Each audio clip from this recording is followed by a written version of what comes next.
जय भीम, जय भारत, जय संविधान। मैं गौतम रत्ना अम्बेडकर नेशन चैनल से, और मैं आज राजेंद्र पाल गौतम का जो जय भीम मिशन जो योजना है, जो प्रोग्राम है, उसके तहत वो आने वाले 2025 में यानी कि 4 साल बाद 10 करोड़ लोगों को बौद्ध धर्म की दीक्षा दिलाने वाले हैं, बुद्धिस्ट बनाने वाले हैं। ये काम अभी तक बाबा साहब भीमराव अंबेडकर के बाद इतने बड़े लेवल पर किसी ने नहीं किया।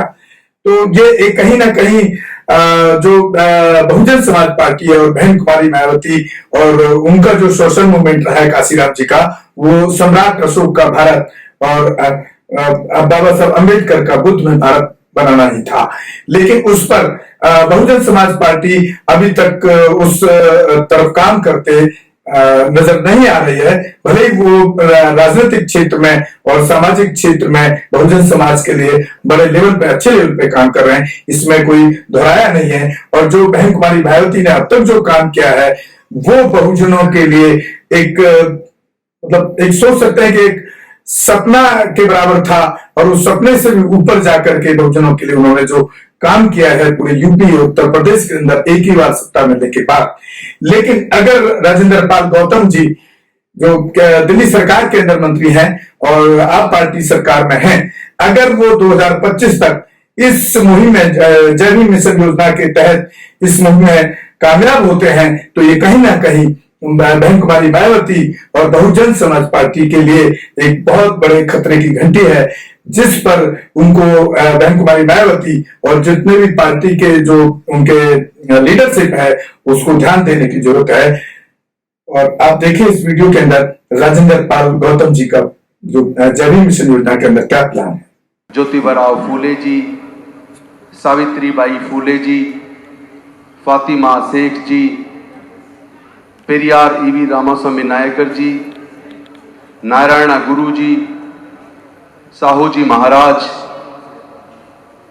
डॉक्टर बाबा साहेब अंबेडकर, ललई सिंह यादव, बाबू जगदेव प्रसाद कुशवाहा, रामस्वरूप वर्मा एवं मान्यवर कांसीराम सहित बहुजन समाज के सभी महापुरुषों के चरणों में कोटि कोटि नमन करते हुए मिशन जय भीम की पूरी केंद्रीय टीम और अलग अलग प्रदेशों से मिशन जय भीम के आए हुए क्रांतिकारी सेनानियों और समाज के अलग अलग हिस्से से, अलग अलग संगठनों से आए हुए सभी साथियों को मैं विनम्र नमो बुधाय करता हूं, क्रांतिकारी जय भीम करता हूं।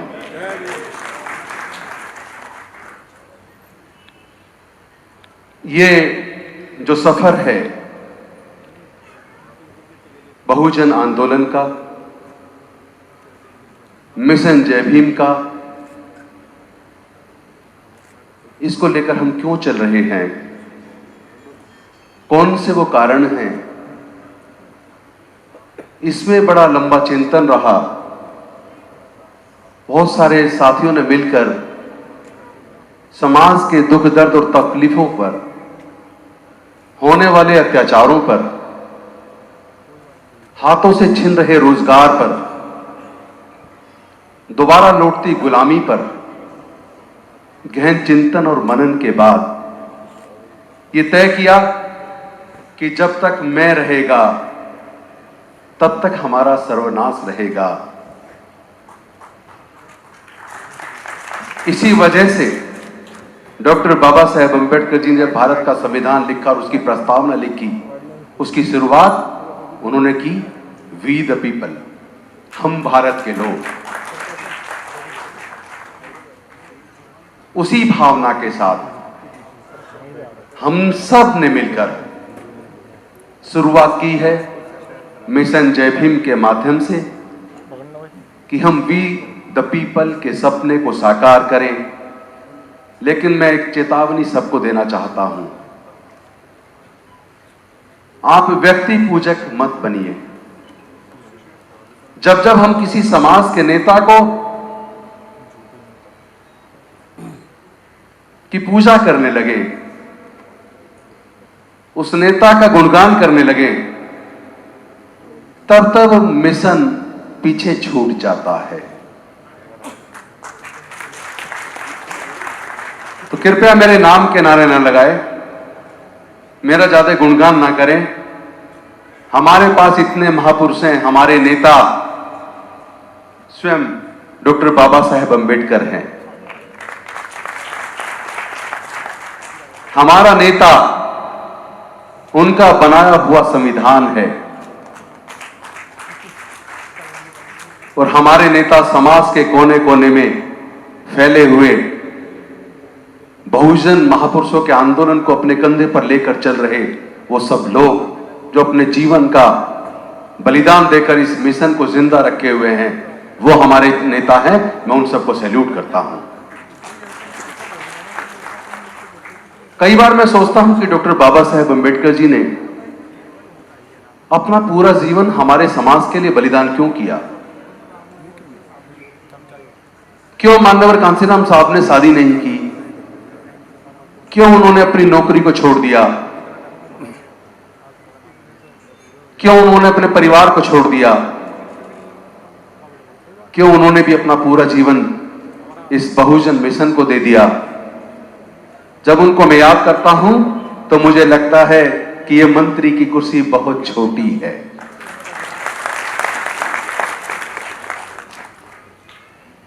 बाबा साहेब और मान्यवर कांसीराम साहब वापस आने वाले नहीं हैं। हमारे सारे मिशन जय भीम के सिपाही, समता सैनिक दल के सिपाही, भारतीय बौद्ध महासभा के सिपाही और हमारे सभी संगठनों के सिपाही, मैं आप सबसे निवेदन करता हूं, आओ हम खुद बाबा साहेब और मान्यवर कांसीराम और अपने महापुरुषों के जीवन को क्यों ना खुद जिए, अपने जीवन में उसको अंगीकार करें।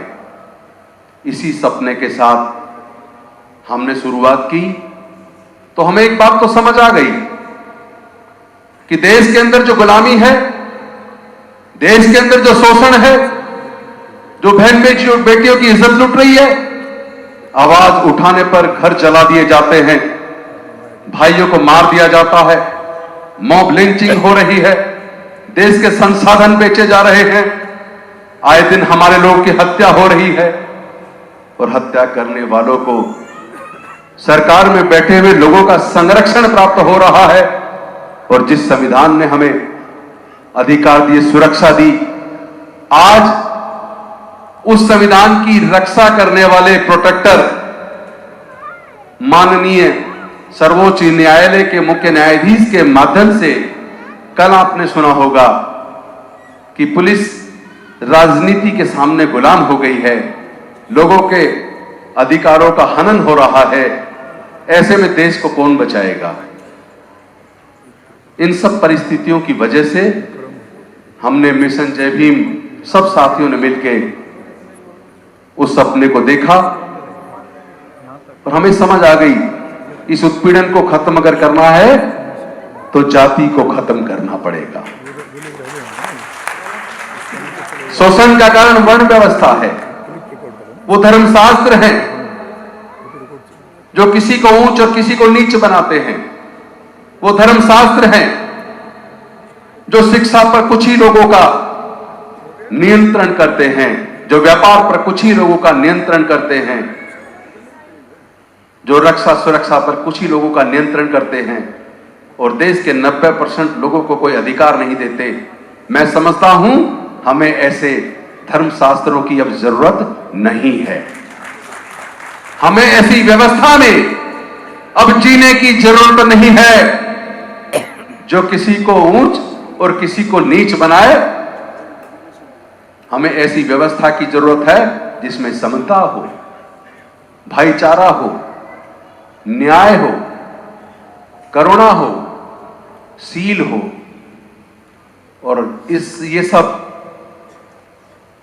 आज हम अगर अध्ययन करते हैं और बाबा साहेब को पढ़ते हैं, तथागत को पढ़ते हैं, तो समझ आता है ये सारी चीजें बुद्ध के धम्म में है। ये सारी चीजें बुद्ध के धम्म में है। इसीलिए डॉक्टर बाबा साहेब अंबेडकर जी ने बुद्ध के धम्म को ग्रहण किया और भारत को विषमता से दूर करने के लिए, गरीबी से बाहर निकालने के लिए, कुपोषण से बाहर निकालने के लिए, शोषण से पूरी मुक्ति के लिए उन्होंने बुद्ध के धम्म को चुना। लेकिन वो ज्यादा दिन तक हमारे बीच नहीं रहे। सही 1 महीना 22 दिन बाद धम्म ग्रहण करने के 1 महीना 22 दिन बाद महापरिनिर्वाण को प्राप्त हो गए। उसके बाद फिर समाज में अनेकों नेता आए। आपको पता है बाबू जगजीवन राम उनके समकालीन थे, उन्होंने अपने स्तर पर अपने तरीके से काम किया। उसके बाद एक और आवाज उठी उत्तर भारत से, जिसने पूरे युवाओं में जोश भर दिया। आप सब जानते होंगे बुद्धप्रिय मौर्य। लेकिन वो भी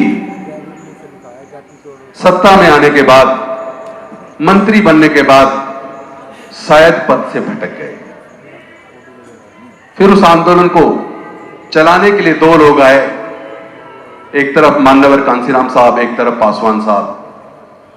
पासवान साहब कुर्सी के पीछे चले गए और कांसीराम साहब ने कुर्सी को लात मारकर समाज को जगाने का काम किया। तो जो समाज के हक अधिकार के लिए कुर्सी को लात मारते हैं वो महानायक बनते हैं, और जो कुर्सी के वसीभूत होकर गुलाम हो जाते हैं, समाज के हक अधिकार को त्याग देते हैं, वो खो जाते हैं। उनको लोग याद नहीं करते। तो मैं समझता हूं आज अगर हम अपने समाज को सुरक्षित करना चाहते हैं, शोषण से मुक्त करना चाहते हैं, उनकी रोजगार के साधन बनाना चाहते हैं, उनके अंदर आत्मविश्वास पैदा करना चाहते हैं, तो हमें अपने महापुरुषों के रास्ते पर ही चलना होगा, बुद्ध के धम्म में चलना होगा, और अपनी आर्थिक नीतियां हमें स्वयं बनानी होंगी। जब हम कहते हैं कि भारत में बहुजन मूल निवासी 85% हैं, ये 85 का नारा 40 साल पहले का था। आज जो सर्वे होने वाला है, जो सेंसस होगा, आपको पता चलेगा अब बहुजन 88% है। 88% लोग दीनहीन, गरीब, बेसहारा, कुपोषण के शिकार, जुल्म के शिकार, अत्याचार के शिकार, बलात्कार के शिकार, साधन विहीन, और 12% देश के सभी संसाधनों पर कब्जा किए हुए हैं। संविधान की रक्षा करने वालों, वहां तक पहुंचने का जो रास्ता है वो कॉलेजियम से है। कॉलेजियम में हमारा कोई बहुजन का जज नहीं है। दूसरा रास्ता केंद्र की सरकार के माध्यम से है, तो वहां भी इस बहुजन समाज की कोई बात रखने वाला नहीं है। तो फिर संविधान की रक्षा कैसे होगी? देखिए, न्याय तब न्याय है जब लोगों को न्याय होता दिखे। न्याय केवल बोलने से नहीं होगा। जजमेंट, जुडिशियस जजमेंट तब है जब लोगों को उस जजमेंट के बाद यह महसूस हो कि हमें न्याय मिला है। तो ऐसे हालात में हम अपने लोगों को आत्मनिर्भर कैसे बनाएं? ऐसे हालात में हम अपने लोगों को शोषण से मुक्त कैसे करें? जब हमने पूरी टीम ने मिलकर इस पर अध्ययन शुरू किया, पूरे देश का भ्रमण किया, बुद्धिजीवियों से चर्चा की, समाज के लोगों को जागरूक किया, तब सबको महसूस हुआ कि मिशन जय भीम की भी जरूरत है और भारत को पुनः बौद्धमय भारत बनाने की भी जरूरत है। तभी हम लोगों ने एक नारा दिया, और मैं चाहता हूं वो नारा आप मेरे साथ बोले, जाति तोड़ो, जाति तोड़ो, जाति तोड़ो, जाति तोड़ो। इसी सपने के साथ बौद्धमय भारत का निर्माण करने के लिए 14 अक्टूबर 2020 को दीक्षा भूमि में हमने संकल्प लिया कि हम भारत को बौद्धमय बनाने में ईमानदारी से अपनी भूमिका निभाएंगे। और हमने तय किया अशोक विजयदशमी 2025 को 10 करोड़ लोगों के साथ हम लोग अपने महापुरुषों की बहुमूल्य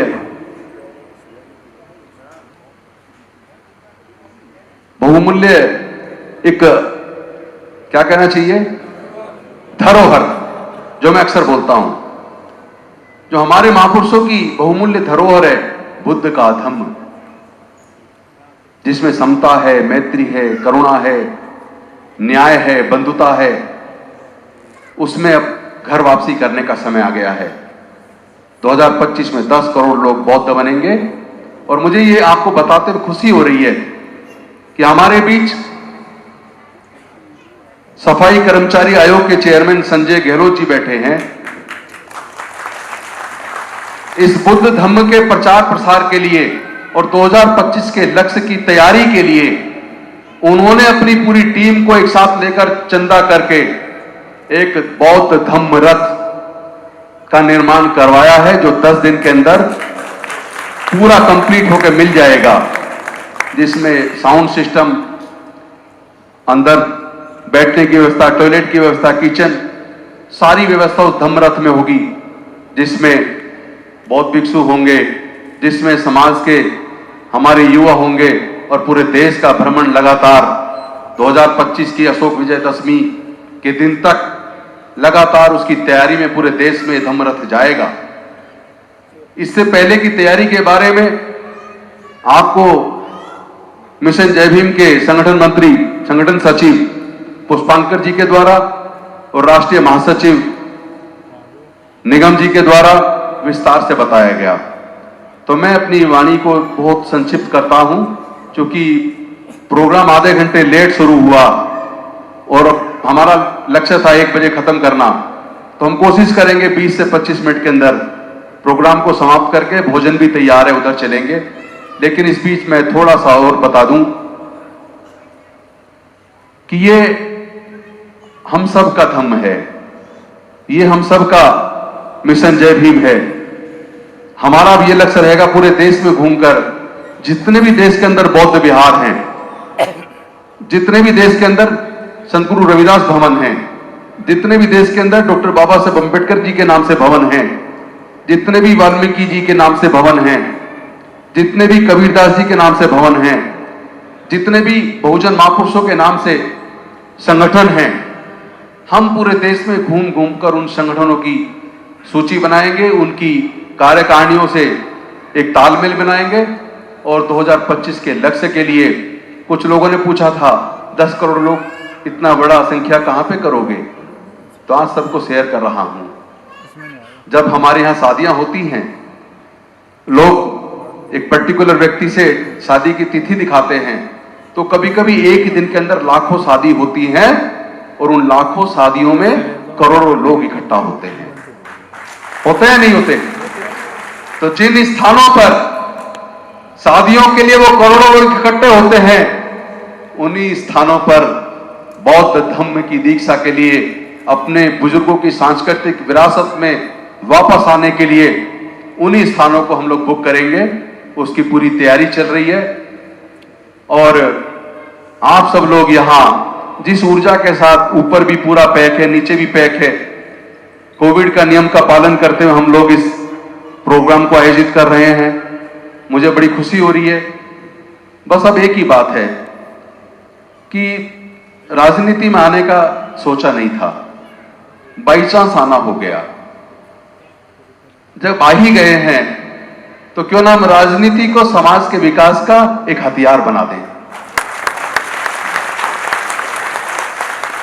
क्यों ना इस राजनीतिक कुर्सी के माध्यम से हम बाबा साहेब के बौद्ध में भारत का सपना साकार करने में अपना जीवन लगा दें।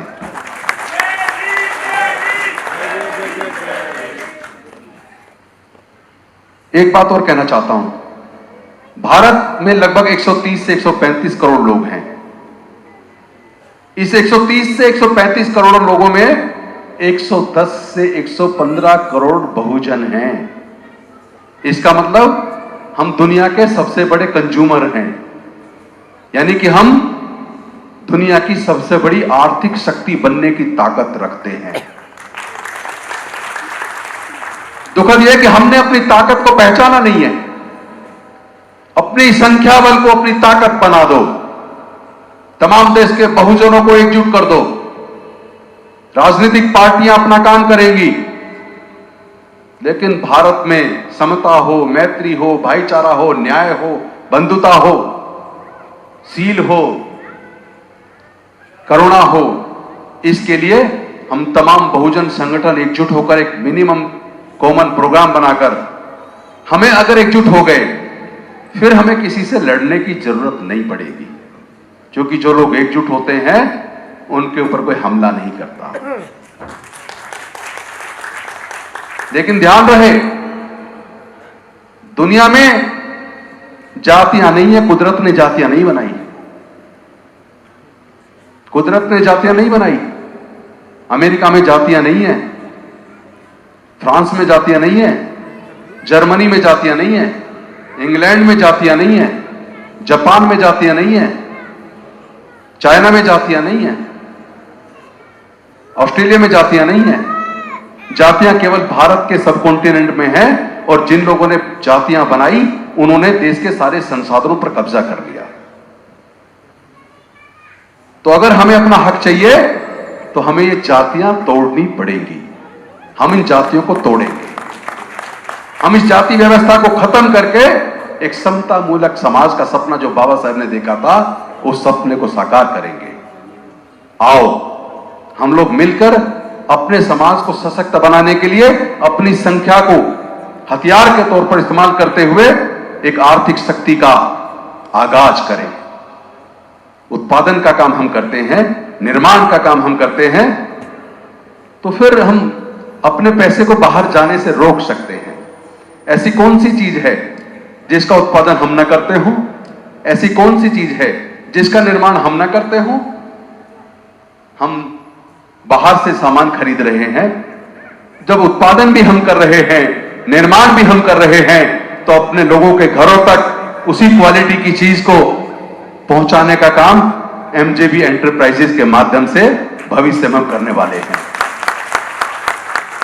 आपके घर में फ्रिज होगा, एसी होगा, कूलर होगा, टीवी होगा, आपके घर में पानी की लाइन होगी, सीवर की लाइन होगी, बहुत सारी चीजें जो खराब हो जाती हैं, तो आप किसी न किसी मैकेनिक को बुलाते हो ना।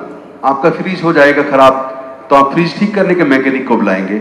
आपका एसी खराब होगा, आप उसके मैकेनिक को बुलाएंगे। आपकी गाड़ी खराब होगी, आप उसके मैकेनिक को बुलाएंगे। और मैकेनिक 100 में से 98% इन बहुजनों में से मिलेंगे। गलत तो नहीं कह रहा हूं? तो हम इनको एम्पैनल करेंगे। जो अलग अलग तरह की स्किल वाले लोग हमारे समाज में मौजूद हैं, उनको हम एम्पैनल करेंगे। और किसी का भी अगर एसी खराब हो, किसी का भी अगर पानी की लाइन खराब हो जाए, किसी को सफेदी करानी हो, किसी को कारपेंटर का काम कराना हो, एमजेबी एंटरप्राइजेस के एक हेल्पलाइन नंबर बहुत जल्दी जारी करेंगे। आप उस पर फोन करेंगे, 10 मिनट के अंदर आपके घर पे मैकेनिक पहुंचेगा, आपका एसी ठीक कर देगा, आपका फ्रिज ठीक कर देगा। वो आपके अपने समाज का आदमी होगा। आप अपने समाज को आर्थिक तौर पर इस तरीके से मजबूत करेंगे। बहुत बड़ा एक पूरा रोड मैप हमने तैयार किया है। पूरा रोड मैप है कि कैसे हम अपने समाज को एक आर्थिक ताकत के रूप में तैयार कर सकते हैं, कैसे हम बाबा साहेब के बौद्ध में भारत के सपने को साकार कर सकते हैं।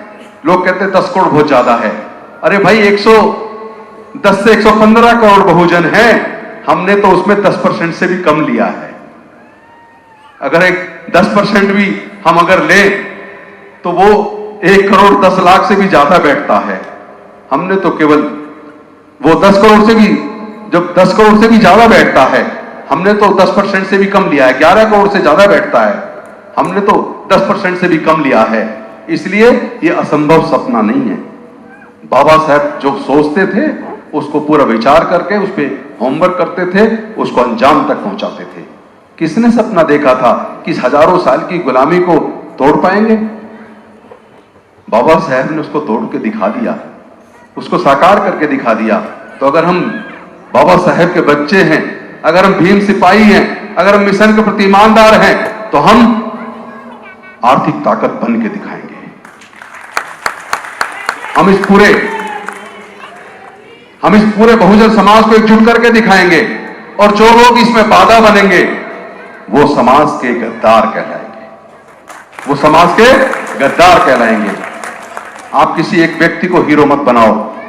बाबा साहब हमारे नेता हैं और भारत का संविधान, हमारा संविधान जिसके माध्यम से हमें चलना है, वो हमारा नेता, उसके सामने नतमस्तक होंगे।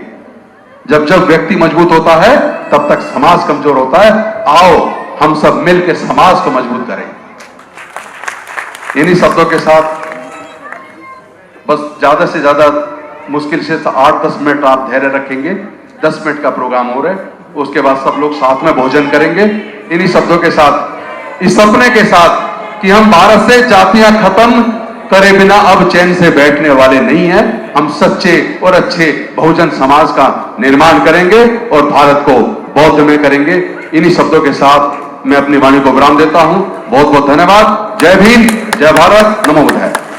ये 1500 लोग पूरे 10 दिन तक डॉक्टर अम्बेडकर भवन रानी झांसी रोड पर ये श्रामणेर शिविर, ध्यान और साथ में अपने कैसे स्वास्थ्य अच्छा हो, कैसे भविष्य अच्छा बने, इसके लिए शिविर का आयोजन हम लोग कर रहे हैं।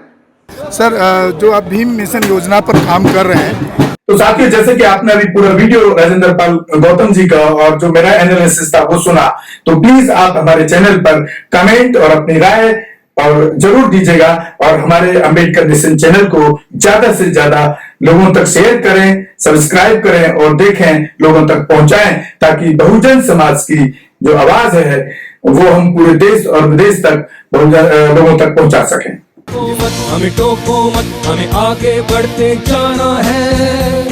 जय भीम का नारा लगाना है, जय भीम का नारा लगाना है। जय भीम, जय भीम। मैं गौतम रत्ना आपका बहुजन फिल्म प्रोडक्शन में स्वागत करता हूं और आप हमारे प्रोडक्शन हाउस के अंदर अपना कैरियर बना सकते हैं as a film director, as a producer and actor and actress and editor and cinematographer also.